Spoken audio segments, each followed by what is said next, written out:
What's going on, guys? It's your boy Kev here, back with another video. We're doing some more NBA prize picks tonight. Guys, if you're new to the channel or new to prize picks, let me give you my breakdown. I do every single video. So prize picks is essentially a fantasy sports platform where instead of picking players, you pick overs and unders on the point projections of players. So you compare that 2, 3, 4, 5 times, kind of like a parlay. And let me just give you an example of what I mean by that. You can take the over of Jimmy Butler at 42 or the under of Jimmy Butler at 42, and you compare that with the over or under of John Wall. You know, that's your two right there. And obviously, the more you risk, the more times you do these parlays, the more you'll get for a reward. But you guys know one of my favorite aspects is that you can do it between different sports as well. So I can take said over of Jimmy Butler at 42, switch it over to, soccer. Let's see if I know any of these guys. Absolutely not. I'm not even going to try to butcher some of these names. There's an easy one. Pedro, maybe it's not so easy. Nito, I don't know. But I can take the over of 3.8 at him or under. So I can pair that between different sports, like I said. Obviously, it's a lot easier when there's football on the slate, but I'm not going to pretend to know soccer. Is Canadian football? Oof. But yeah, so it's pretty cool that you can do that. If you do sign up and you do like prize picks, please use code DGF. Really helps us out, really supports the channel. And I think they're still running that promo like I talk about every video where they will match your first deposit 100%. So they'll do that, which is great. It's free money. They'll do that up to $100. So why not just do the full 100? You know, essentially free money they're giving you. So why not do it? But let's get right into these prize picks. I had someone ask last slate why I only do 8 players or something like that. And so I only do 8 players because this is what they give you initially. I like to give you, it's almost kind of like a first look, these videos, and then they'll drop a couple more by the time slate locks. But, I like to give you a good jumping off point, kind of start your foundation of your lineups, and then you can kind of pick and choose some of the newer ones they add. So, I'd like to give you guys a good jumping off point. But that being said, let's jump into it. Let's start with Bam at 42 points. I tend to change stances on Bam a lot because honestly, his projection tends to change a lot. His production tends to change a lot. And he's a tough one because usually, it's right on. His projection, it seems to be kind of where he is. I mean, he's really consistent, but always hovering right around that projection. I am going to take the slight over here still. He's going up against the 21st ranked defense against the position, so a pretty bad defense. And he also has cleared this 5 of his last 7, so I think it's still kind of safe. I don't want to say safe to take the over at 42, but it's still more likely than not that he does that, so I think you can take him at 42. Moving on to Jimmy Buckets, 42 points. I think this is my favorite play on the slate for sure. Jimmy Butler is, I think he's easy money this week. He's facing the 28th ranked defense against small forwards, which is great. I just mentioned, Houston's defense and how it's favorable for Bam. Well, no secret, it's even more favorable for Jimmy for his position. He has cleared 42 points in 7 of his last 8 games, and 7 out of 8 is amazing. But that one he missed, that 8th game, was only by 0.5. So he's absolutely lights out. I mean, what more do I need to say? Super favorable matchup, and he clears it all the time, so I will be taking the over on him. John Wall, I'm going to avoid as I tend to do with John Wall. I mean, the fade train is back. I will be fading him for sure. He's just too spotty for me in his last 5 games. I mean, just to show you how spotty John Wall really is. I mean, this is a nightmare. He was literally under, over, and then just a boot exactly on 36 points. So like literally on the nose. So can't get any more of a nightmare to pick than that. So I will be avoiding him as usual.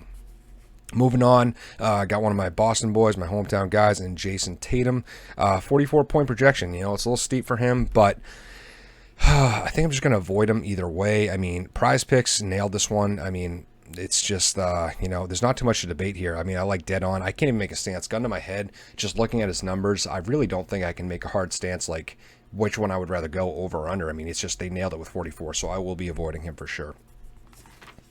Moving on to, my boy Pascal. I drafted him this year, and you guys know I talk about it every time.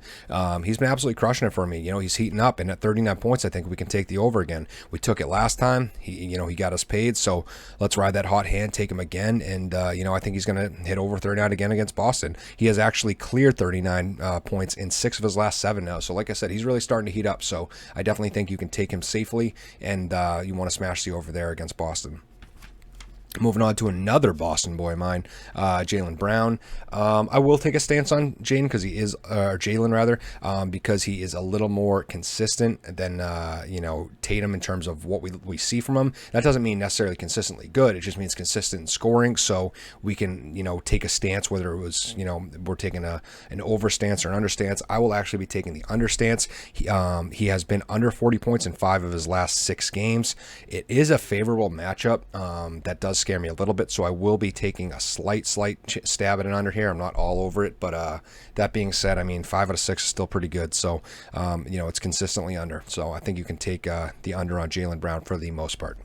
Moving on to Sabonis, someone I miss every single time. You guys know this. I avoid Sabonis every single time. Just going to avoid him. Needs more consistency from him. Fade for the 10th time in a row. Literally, I think it's probably the 10th time in a row. We just fade him every single time. 46 is high. He's over sometimes. He's under sometimes, but not enough to make a firm stance. Moving on to the last player here we got is Grant. I'm going to hate myself for doing this one. I truly do, but I'm going to take the slight over here. I usually don't touch Grant, but I'm going to take the slight over for him. He's cleared 45 points in 3 of his last 4. Now we're only looking to get 36 out of him, and, like I say, he's cleared 45 in 3 of his last 4, and he's actually playing against the worst defense in basketball against the position. So I will take the slight over him. I hate to do it, going against my gut here, but it just seems too enticing, too good to be true. So I will be taking it. If that comes back to burn me, I deserve it. But that's it, guys. Those are the 8 that we look at initially. I will give you guys just a little recap of what we just went over. So Grant, I will be taking the over. Sabonis, I'm going to avoid as usual. Brown, I'm going to avoid as usual. Pascal, I'm going to take the over. He's been heating up. Tatum, I'm going to avoid again. Just completely fading the Boston boys.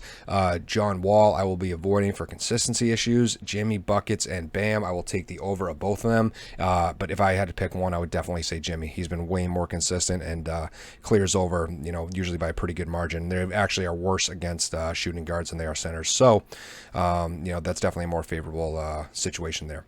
Thank you guys for tuning in. Really appreciate it. You guys know every single time I'll gas up the boys. TJ and Matt do a great job with NBA every single night. So tune in there live before lock and their videos. They absolutely crush it. Definitely, if not the best in the industry at NBA and NBA Draftkings. I think they are easily top 3. They absolutely crush it. So definitely tune in for them. We have some more MMA coming up. UFC 258. Love the UFC content coming out. I can't believe there's another pay-per-view event. It seems like we just had Connor and Dustin, but super excited. It's Usman versus Gilbert Burns, so that should be fireworks. Should be lights out too. So definitely tune in for that. We will be dropping that video Friday. If you enjoyed it, please like, subscribe, and smash that notification bell. And as always, guys, let's cash.